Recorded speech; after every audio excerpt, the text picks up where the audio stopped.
오늘 이 이야기의 배경은 예수님께서 십자가에 달리시기 전날 밤에 있었던 그러한 일입니다.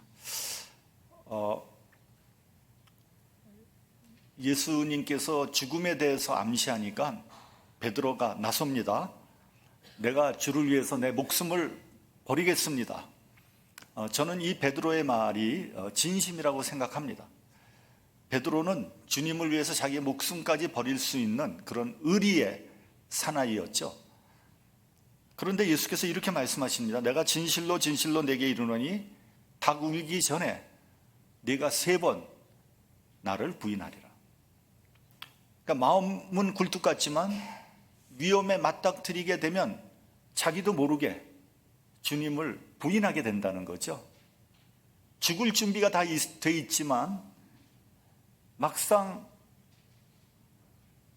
죽음 앞에 서면 누구나 다 망설이는 거 아니겠습니까? 주님께서 이렇게 말씀하시니까 분위기가 심상치가 않은 거예요. 앞으로 우리는 어떻게 될 것인가?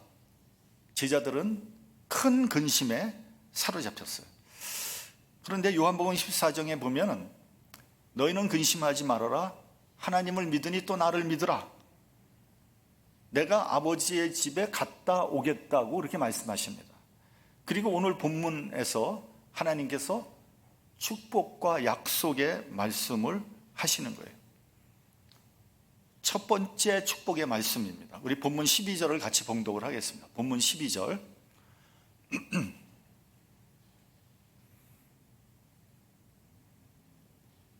자, 시작. 내가 진실로 진실로 너희에게 이르노니 나를 믿는 자는 나의 하는 일을 저도 할 것이요 또한 이보다 큰 것도 하리니 이는 내가 아버지께로 감이니라.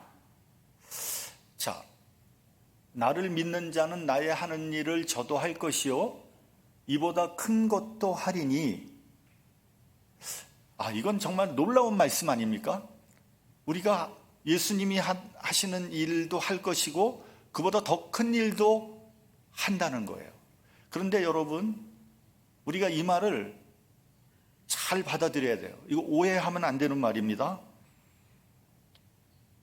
주님은 근본적이고 본질적인 사역을 하셨다면 제자들은 형식적이고 양적인 면에서 주님보다도 더 큰 일을 할 수도 있다는 말씀이에요.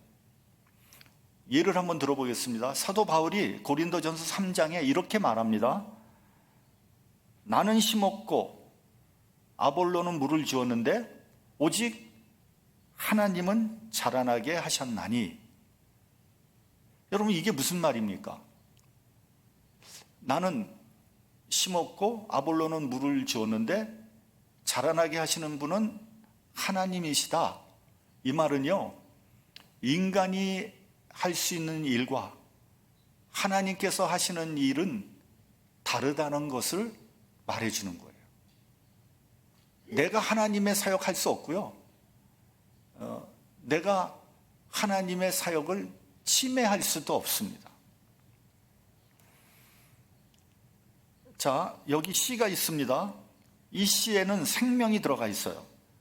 생명은 하나님으로부터 온 겁니다. 그렇기 때문에 생명은 하나님의 영역이에요. 인간이 생명을 만들어낼 수 없고요, 인간이 생명을 자라나게 할 수도 없습니다.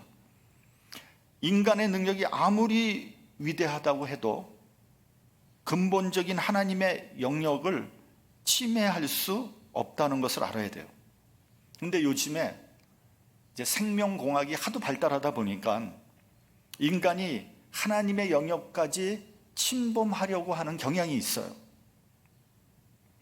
요즘의 생명공학에서는요, 인간의 세포를 재생하고 복제하는 기술을 통해서 인간이 영원히 살 수 있는 길을 찾으려고 한다고 합니다. 아니, 오래 사는 것도 아니고 영원히 사는 길. 여러분, 사람이 늙는다는 게 무슨 의미입니까?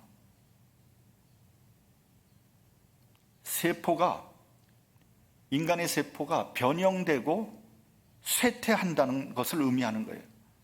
그런데 인간이 건강하고 새로운 세포를 계속해서 만들어낼 수 있다면 이론적으로 계속해서 젊게 영원히 살 수 있게 되는 거죠.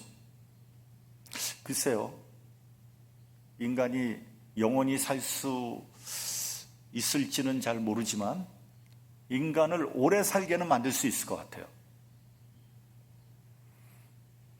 창세기 6장을 보면 노아의 홍수 이후에 인간의 수명을 120살로 제한했다는 거 아닙니까? 그전엔 훨씬 더 오래 살았죠.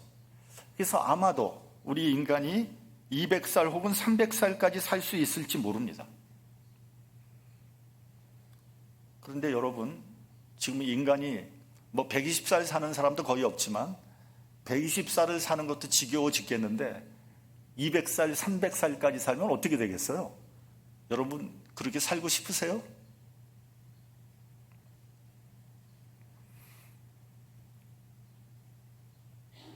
죽고 싶은데 안 죽어져. 300살까지 살면 어떻게 되겠어요, 도대체? 지금 시중에 이런 말이 있습니다. 젊은 피를 수혈하면 사람을 젊게 만든다고 합니다. 실제로 젊은 사람의 피를 수혈을 하면요, 젊어지는 효과가 있대요. 물론 그런 시술은 법으로 금지되어 있지만 어떤 사람들은 젊어지기 위해서 많은 돈을 주고 불법으로 젊은 피를 수혈하고 있다고 합니다. 모르게, 아무도 모르게. 그래서 최강 동안을 유지한다는 거예요. 그래서 나이는 70인데 얼굴은 30대, 40대를 유지한다는 거예요. 하여간 젊어질 수 있다면 별짓을 다 하는 것 같아요. 그러나 여러분, 인간이 할 수 있는 일이 있고요, 인간이 할 수 없는 일이 있다는 것을 알아야 합니다. 레위기 19장을 보면 육축을 다른 종류와 교합시키지 말아라, 이렇게 되어 있습니다. 창세기의 모든 생물은요, 종류대로 창조되었다, 이렇게 성경은 말하고 있습니다. 진화론자들은 세포가 단세포서부터 시작해서 점점 발전해가지고 복잡한 고등생물이 만들어지고 결국은 인간까지 만들어졌다는 거 아니에요? 그러나 성경은요, 모든 생물은 종류대로 만들어졌다고 말씀하고 있어요. 그래서 다른 종류의 짐승을 교합시켜서 또 다른 종류의 짐승을 만드는 것은 창조 질서를 교란시키는 거예요. 그래서 하지 말라는 거예요. 금지된 거예요. 예를 들면 여러분, 말하고 당나귀가 있지 않습니까? 이게 비슷한 종류죠. 그렇죠? 비슷하죠. 그 말하고 당나귀를 교합시키면 나오는 게 뭐예요? 네? 말하고 당나귀를 교배시켰어. 뭐가 나와요?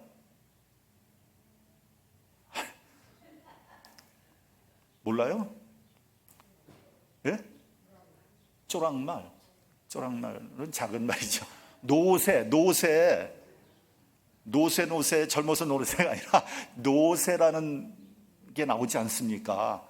근데 이 노새는 생식 기능이 없어요. 새끼를 못 낳아요. 이게 뭡니까?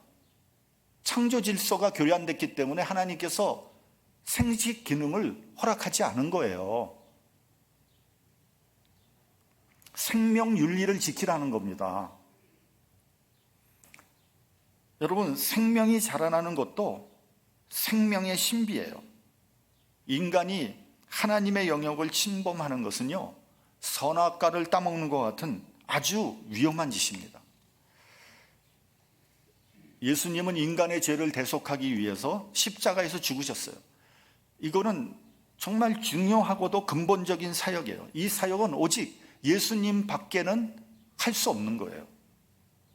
아무리 위대한 인간이라고 해도 남을 위해서 대속의 죽음을 죽을 수 없어요. 혹시 남을 위해서 대신 죽을 수는 있지만 그것이 대속의 죽음이 될 수 없다는 말이에요. 오직 예수님만이 인간의 죄를 대속할 수 있다는 거죠. 예를 들면 슈바이처 박사라는 유명한 사람이 있습니다. 이 사람은 의사였으며 신학자였으며 철학자였으며 음악가였으며 목사였어요. 이 사람은 천재입니다. 박사학위를 3개씩이나 가지고 있던 사람이에요. 이 사람의 역사적인 예수라는 신학 논문은요, 지금까지 신학계에 어마어마한 영향을 주었습니다. 그는 또한 불쌍한 아프리카 흑인들을 위해서 평생 의료 봉사를 했으며 그들을 위해서 평생 희생하고 헌신했어요. 그의 영향으로 수많은 선교사들이 아프리카로 들어갔습니다. 그렇다고 해서 그의 사역이 예수님의 대속적인 사역과 비교할 수 있는 것이 아니에요. 그는 위대한 사역자였지만 그의 사역은 근본적인 것은 아니었어요. 여러분 이해가 되죠? 예수님의 사역과 우리 인간이 할 수 있는 사역이 다르다는 거예요. 또 나의 하는 일을 저도 할 것이다 이렇게 말씀하셨어요. 이 말씀도 우리가 겸손하게 받아들여야 돼요. 예수님이 가르치고 예수님이 설교하시고 병을 고치셨으니 우리도 그 사역을 할 수 있어요. 그래서 목사인 저도 여러분들에게 성경을 가르치는 것이고 설교하는 것이고 또 여러분들이 병 들었으면 위에서 기도하는 거예요. 주님께서 우리들에게 그런 권한을 위임해 주셨어요. 또 본문에 보면요, 이보다 큰 것도 한다 그랬어요. 예수님이 하신 일보다 더 큰 것도 하신다는 거예요. 할 수 있다는 거예요. 여러분, 베드로는요 분명히 예수님보다 더 큰 사역을 했습니다. 예수님은 12제자밖에 없었지만 베드로는 한 번 설교하니까 한꺼번에 3,000명이 회개하고요 세례를 받았어요. 또 고 오카논 목사 같은 분은요 제자훈련이란 프로그램을 개발해서 수많은 제자들을 양산해내지 않았습니까? 12명의 제자를 훈련시킨 예수님보다 분명히 더 큰 일을 한 거예요. 그렇다고 해서 나는 예수님보다 더 큰 일을 했다, 나는 더 위대하다, 이렇게 교만하면 안 돼요. 교만하면은 타락하는 거예요. 인간의 사역과 예수님의 사역이 질적으로 다른 사역이라는 것을 알아야 합니다. 내가 예수님보다 더 능력이 많고 위대하다고 착각하는 데서 이단이 생겨나는 거예요. 그래서 자칭 예수라는 자들이 많이 나오는 거예요. 다시 한번 강조합니다. 예수님의 사역은 작아도 근본적이고 본질적인 사역이었지만 인간의 사역은 아무리 커도 그 사역이 본질적인 사역이 아니에요. 어떤 이단 교주가 이렇게 설교하는 걸 들었어요. 하나님이 안 보이지? 그러면 나를 봐. 한마디로 미친 녀석이죠. 정신 나간 녀석이에요. 썩어서 없어질 육신을 가지고 있는 인간이 어찌 감히 하나님의 이름을 망령되이 도용할 수 있겠습니까? 저주를 받을 자입니다. 우리가 그렇게 할 수 있는 까닭은 내가 아버지께로 감이라 이렇게 말씀했습니다. 아버지께로 간다는 의미는 십자가를 지신다는 것을 의미하는 거죠. 십자가를 지시고 부활하신 후에야 이런 큰 일이 이루어진다는 거예요. 주님께서 복음의 씨앗을 뿌렸습니다. 그리고 제자들에 의해서 그 복음이 들불같이 퍼지게 될 것입니다. 제자들이 이렇게 할 수 있는 것은 성령께서 오셔서 그들과 함께 하셨기 때문입니다. 주님이 아버지께로 가시고 난 후에 성령을 보내주셨기 때문에 제자들이 큰 일을 할 수 있는 것이지, 제자들 자신의 능력으로 어떻게 그와 같은 큰 일을 할 수 있겠습니까? 여러분, 병을 고치는 신유의 능력도 마찬가지예요. 신유의 능력이 있다고 소문이 난 목사님이 실제로 병을 고쳤다고 칩시다. 그렇다고 그 목사님이 병을 고친 겁니까? 천만의 말씀이요. 하나님께서 그 목사를 통해서 병을 고친 거예요. 하나님이 하신 일입니다. 내가 했다고 생각하는 순간 타락하는 거예요. 그렇게 타락해서 이단이 생기는 거예요. 여러분, 인간이 도대체 무슨 능력으로 병을 고칠 수 있습니까? 여러분, 의사나 약사라고 해도 병 못 고치는 거예요, 여러분. 오해하면 안 됩니다. 그럼 의사나 약사는 어떻게 병을 고치는지 아세요? 우리 인간의 면역 능력을 활성화시키고 우리 인간이 병을 이길 수 있도록 도와주는 게 의사나 약사가 하는 일이에요. 여러분, 예를 들면 내가 암이 걸렸다고 칩시다. 그러면 의사가 수술을 해서 암을 잘라내죠. 그러면 뭐 암이 완전히 없어진 게 아니에요. 암이 거기 아직도 남아 있어요. 근데 약을 주고 암덩어리를 잘라내서 우리 몸이 스스로 암을 이길 수 있도록 도와주게 하는 것이 의사나 약사의 할 일이에요. 인간이 병을 못 고쳐요, 여러분.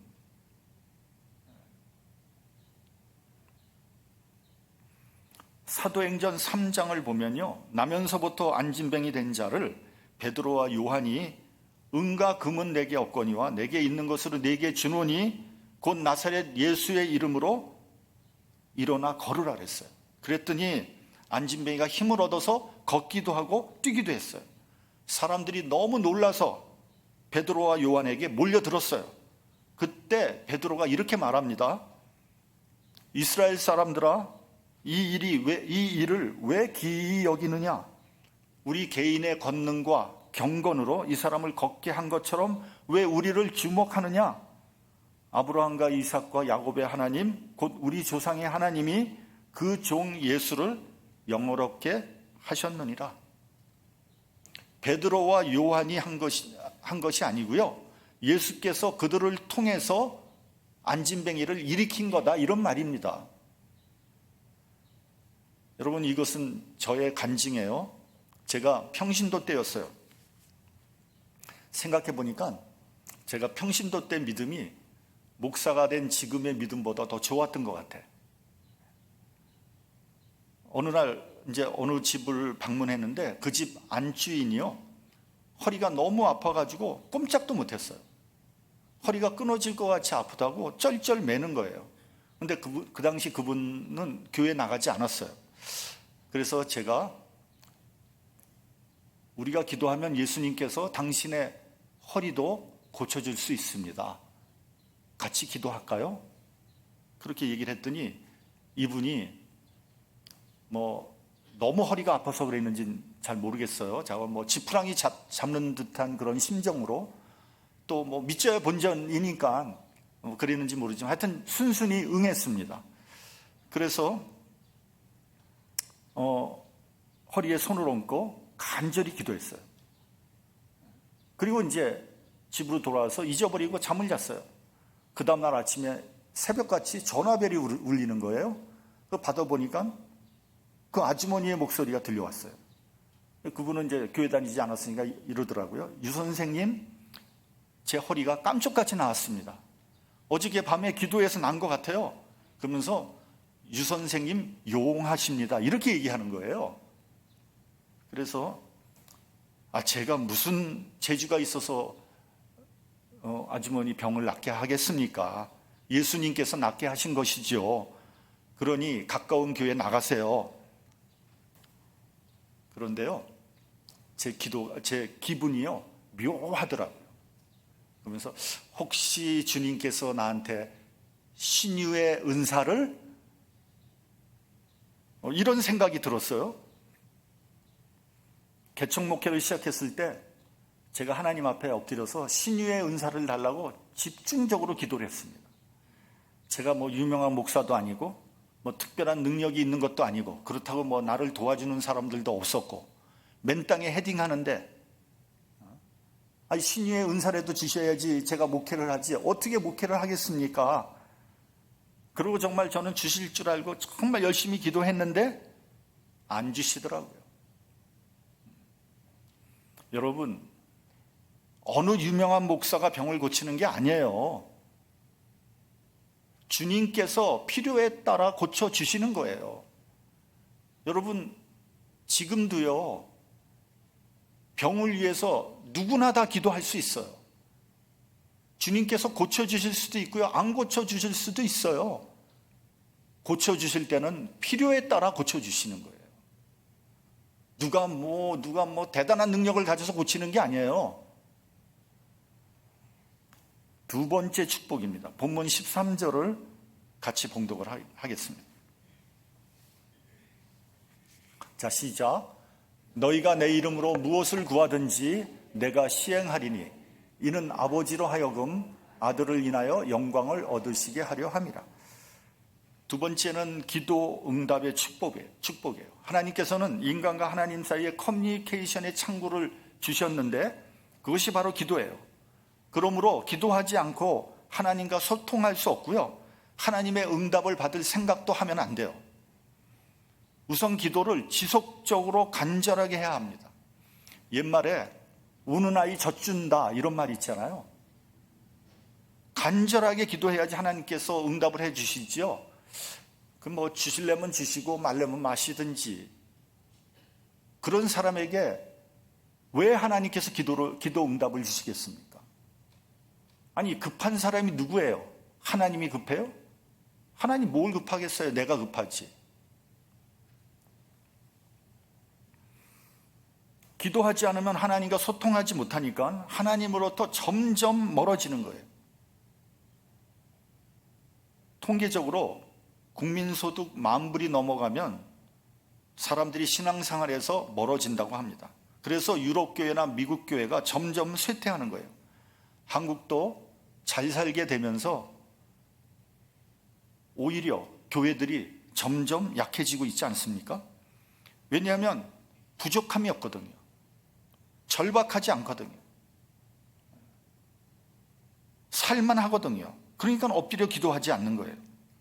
과거 우리나라 신자들 얼마나 열심히 기도했습니까? 정말 기도원에 가서 소나무 둥지를 잡고 하도 기도해가지고 소나무 한 뿌리 하나씩 다 뽑았다는 거 아니에요? 그런데 요즘에는요, 기도원이 안 돼요. 텅텅 빕니다.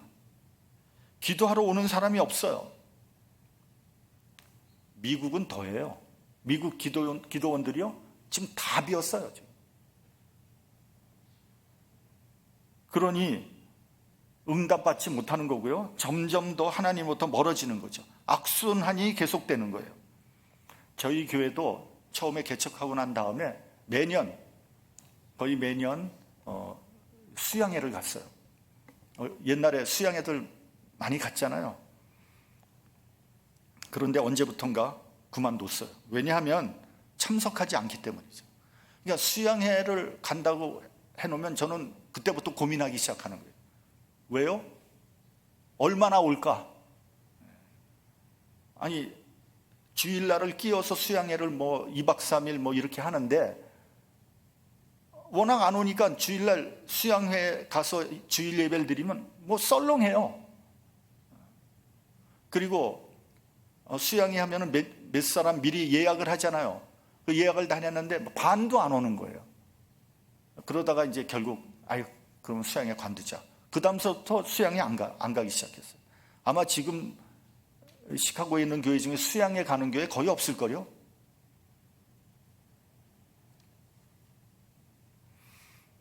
사람들이 놀러는 가도요, 기도원에는 안 가요. 교회에서 기도 소리가 사라졌어요. 새벽 기도 나오지 않습니다. 신도 수백 명 되는 교회에서 새벽 기도 보면 10명 미만이 나옵니다. 그리고 작은 교회에서는 목사님 내외가 그 자리를 지키고 있어요. 그래서 많은 교회에서 새벽 기도 하지 않습니다. 또 토요일 하루만 새벽 기도 하는 교회도 많아요. 여러분, 능력 있는 신앙생활, 기쁘게 신앙생활을 하고 싶으면 기도하시기 바랍니다. 기도해서 응답받으면 얼마나 재미있고 신앙생활이 기쁜지 모릅니다. 얼굴에 화색이 돌아요. 기도의 재미와 능력을 모르니까 교회에 오면은 신경질 내고 짜증내는 거죠. 영국의 감리교의 창시자 존 웨슬리 목사는요, 하나님은 오직 기도를 통해서 축복하신다고 했어요. 그러므로 기도하지 않는 사람은 하나님의 축복을 바라서는 안 돼요. 오직 기도하는 사람만이 기도를 통해서 축복받을 수 있는 거예요. 2009년에 저희 교회는 미국 교회에서 쫓겨나면서 전혀 준비가 되어 있지 않았는데 무리하게 지금 현재 교회당을 구입하게 되었어요. 그때 교회 구자에 2만 불 있었는데 우리 이 교회당을 160만 불에 구입을 하게 됐으니까 엄청난 무리를 한 거죠. 은행 융자도 안 되는 것을 억지로 꿰어 맞춰서 하여튼 한 2달 정도 은행에 가가지고 빌어서 융자를 받았어요. 심지어는 우리 교단에 은행이 있거든요. 우리 교단 은행도 융자를 거부했어요. 교회가 너무 약하다고. 그래서 겨우겨우 은행 융자를 받았어요. 한 달 몰게지가 10,000불이 넘었어요. 제가 사례를 받지 못하는 것은 물론이고 하여간 매달 마이너스가 났어요. 은행 밸런스가 평균 은행 밸런스가 마이너스 2만 불 정도 됐어요. 그러면 은행에서 매주 돈 모자란다고 전화 오죠. 또 각종 빌은 쌓이죠. 그럼 얼마나 골치가 아픕니까? 제가 할 수 있는 일은 기도하는 일밖에 없었어요. 밖에 나가서 돈도 벌 수 없고 말이죠. 그렇게 어느 날 기도를 하는데 제 마음속에 이렇게 해서는 안 되겠다. 재정을 정상화시키기 위해서 재정위원회라는 것을 만들어야 되겠다. 이런 생각이 버뜩 드는 거예요. 저는 그 생각을 하나님께서 주셨다고 생각을 해요. 그래서 즉시 전체 교인들에게 편지를 썼어요. 교회 재정을 정상화하기 위해서 재정위원회를 만들 예정이니까 자원에서 참여하실 분들은 알려달라고 했습니다. 재정위원회에 들어올 수 있는 분들은 어떤 분이냐면 제한이 없어요. 근데 헌금을 평상시와 똑같이 내고 그 외에 교회를 위해서 1년에 1,000불 이상 내실 수 있는 분은 참석할 수 있습니다. 그렇게 말씀을 드렸어요. 그러나 재정위원회에 참석한다고 해서 어떤 혜택이나 어떤 특권이 있는 건 없다고 그랬어요. 순수하게 교회를 위해서 헌신하실 분들을 모집했는데 9가정이 참여했어요. 제가 그분들에게 구자를 따로 만들어서 밸런스를 10,000불을 만들어 달라 그랬어요. 그리고 제가 당장 은행에서 전화하면 저한테 전화하지 누구한테 전화하겠어요. 전화 와서 돈 모자르다 그러면 그 돈 써야 될 거 아니에요. 그 돈 쓰면 돈이 모자르잖아요. 그럼 또 10,000불 만들어 달라 그랬어요. 그걸 재정위원회에서 다 동의를 했어요. 9가정에서. 그렇게 한 3년 정도 지나니까 물론 다른 분들도 많이 헌신했지만 교회 재정이 정상화되기 시작했어요. 정상으로 되기 시작했어요. 그때가 2015년이에요. 그래서 재정위원회를 없애고 그 구자를 가지고 몇천 불 남은 그 구자를 가지고 교육관을 짓는데 이어서 사용하게 된 거예요. 그러한 기도 응답은 사실 굉장히 많습니다. 그때는 그만큼 절박했어요. 정말 속된 말로 매일 하나님 앞에 매달려서 때를 썼어요. 하나님께서 그때 응답해 주셨어요. 여러분이 기도하지 않고 아무 일도 안 하면 하나님께서도 아무 일도 안 하세요. 내가 하나님 앞에 엎드려 간절히 기도하면 하나님께서 그 기도를 들으시고 응답해 주시죠. 하나님은 응답하는 하나님이에요. 세 번째 축복이며 약속입니다. 본문 16절 같이 봉독하겠습니다. 16절 시작. 내가 아버지께 구하겠으니 그가 또 다른 보혜사를 너희에게 주사 영원토록 너희와 함께 있게 하시리니. 보혜사 성령을 보내주셔서 우리와 영원히 함께 하신다는 축복이며 약속이에요. 보혜사란 말은 헬라어로 파라클레토스라고 하는데 이 파라라는 말은 옆에서 이런 뜻입니다. 그리고 클레토스라는 말은 부르다 이런 뜻입니다. 다시 합하면 옆에서 부르다 이런 말이에요. 이걸 의역하면 뭐냐면 돕는 사람, 변호자 이런 뜻입니다. 성령께서 함께 하기 때문에 혼자서 고민하고 씨름할 필요가 없어요. 성령께서 도와주십니다. 하나님의 능력이 함께 하는 거예요. 성령께서 우리를 보호해 주십니다. 우리의 상담자가 되고 중보자가 됩니다. 어렵고 힘들 때 위로해 주시고 격려해 주시고 용기를 주세요. 그러므로 우리는 성령을 통해서 하나님께로 더 가까이 나갈 수 있는 거예요. 여러분, 힘들고 어려울 때, 혼자서 도저히 감당할 수 없을 때 여러분은 누구를 의지하겠습니까? 사람 의지하겠습니까? 반드시 실망할 겁니다. 내가 잘 될 때는 사람들이 몰려들어요. 그런데 여러분, 내가 어려워져 보세요. 믿었던 사람들 다 떠나가는 거예요. 그러나 보혜사 성령께서 여러분을 항상 도와주실 거예요. 로마서 8장 26절 말씀, 이와 같이 성령도 우리 연약함을 도우시나니 우리가 마땅히 빌 바를 알지 못하나 오직 성령이 말할 수 없는 탄식으로 우리를 위하여 친히 간구하시느니라. 어렵고 힘들 때마다 성령께서 우리를 위해서 계속해서 간구하시고 도와주십니다. 여러분, 목사님들 사이에 이런 욕이 있습니다. 저 목사는 성령 받지 않고 목회하는 사람이다.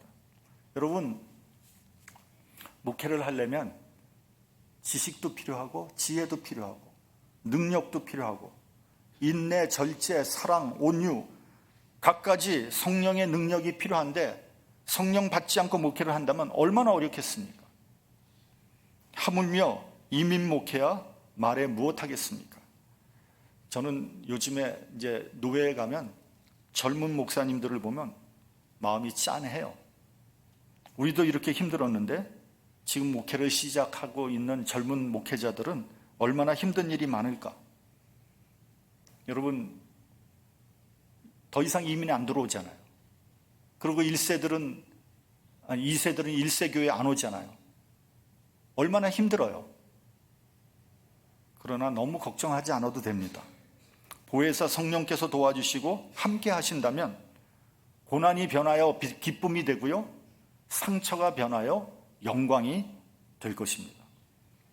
보혜사 성령께서 함께 하신다면 주님께서 하시는 일을 우리도 할 수 있게 되는 거예요. 아니, 그보다 더 큰 일도 할 수 있게 됩니다. 왜요? 보혜사 성령께서 함께 하기 때문에. 또 주님의 이름으로 무엇이든지 구하면 하나님께서 시행하신다고 했습니다. 보혜사 성령께서 이 일을 가능하게 하실 겁니다.